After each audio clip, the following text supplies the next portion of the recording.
What does it take to be confident? It takes a couple things. It takes courage to wear pants like these on a Thursday.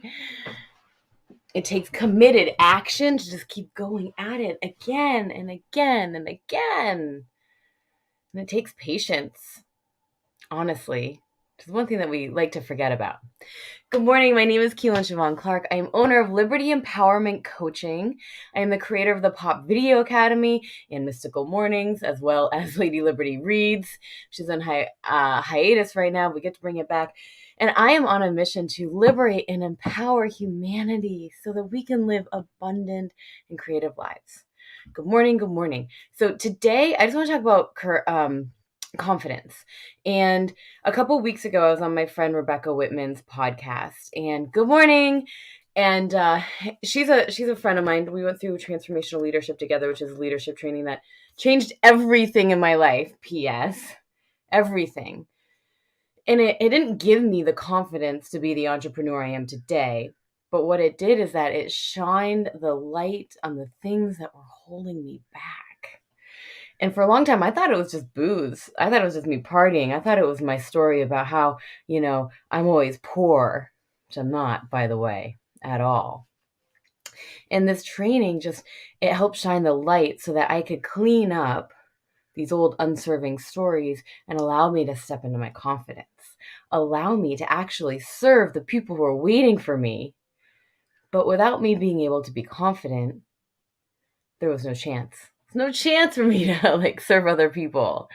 So what does it take to be confident? Well, this is one thing that I said in my podcast with Rebecca, and I'll give you guys a link here. Please go listen to the whole conversation and subscribe to her podcast. It is an incredible show. She's such a good friend of mine, sister, really. And she's been at this for a long time, and she knows her stuff. But what we talked about was being confident. And people come to me a lot. Not everyone, because not everyone's not confident on camera, right? Like there's plenty of people out there, you guys, that are on camera, but maybe you're not confident in every area of life, or you're on camera, but things aren't converting. So you're like, am I confident? I don't know.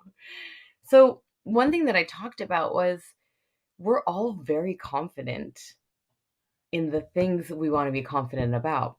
Now, that could be that you've made up a story that you're not confident on camera. You're so confident in that story, so that becomes your reality. So what we get to do is shift your reality, shift the way you look at the camera. And the first thing that I love to do with my clients, and I'm actually going to start a 6-day challenge in about a week, is we get to fall in love with ourselves. Because if we're not in love with ourselves, especially when it comes to camera work, we got no chance to hit the people that we're looking for. We really get to fall in love with ourselves. And Darren tells me all the time, he's like, you really do love yourself. And I'm like, yeah, I do love myself. I worked really hard on loving myself, but it still takes work. One thing that I had yesterday, I was walking Wiley, my little doggy. And as I was walking him, I was thinking about my weight. And for whatever reason, I don't know if it was my parents or growing up in the 90s, just our society, I always think about my weight. I'm always thinking about it. I'm never happy with it. Never happy with it. And I've been thinking a lot lately, and I'm getting married in a year, and I'm like, I would love to have a consistent weight so I could get my dress and just be confident in the fact that I know it'll fit. Because I've heard all these stories of, brides get their dresses and then it doesn't fit or they have to get adjusted. And the consistency of my weight will actually give me freedom, not only when I get married, but it'll just give me freedom all around. So I was thinking about it, and I'm a pretty steady 150 these days. And right before I quit drinking, I was pretty much when I was still drinking, I was about a 150, and I was never happy with that 150. I always thought I had to be smaller, and I did. I lost a lot of weight. I was actually down to 125 at one point, which was just really scary. It was just skin and bones. And then I've capped it. I think when I was 19, I was 185. So, a little bit of freshman, 35.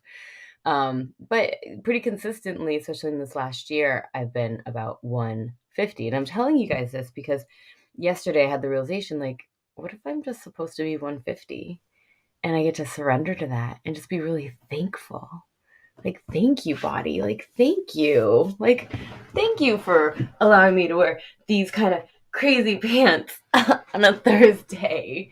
Like, thank you. Thank you. I got my boobs back. I got some butt. Like, thank you. Instead of constantly pushing against what I've already been given.